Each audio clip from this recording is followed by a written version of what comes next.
what were the biggest challenges unique to the food and beverage industry during your ERP implementation, particularly when transitioning from DOS to NAV and from NAV to Business Central?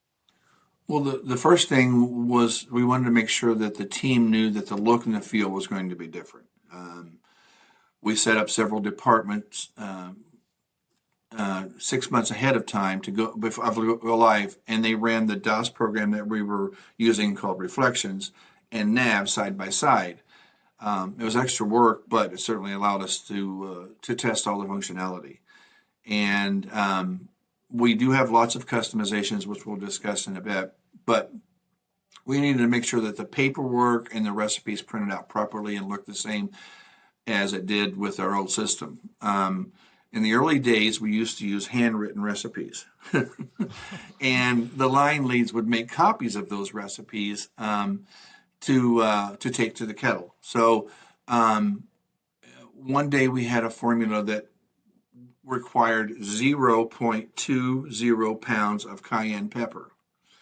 And since we were copying copies of copies, they were very old pieces of paper, and the recipe didn't show the decimal point. And so the staging team ended up batching out 20 pounds of cayenne pepper. So to say the least, it was a hot mess.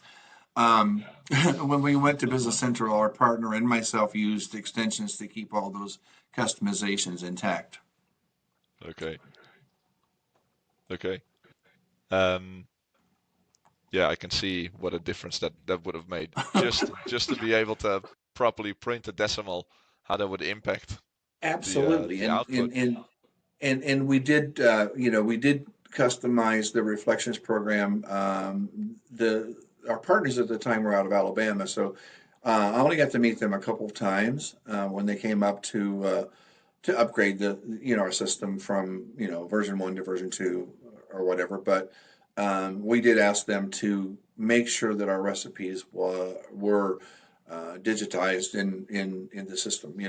So Yeah. we could get away from these handwritten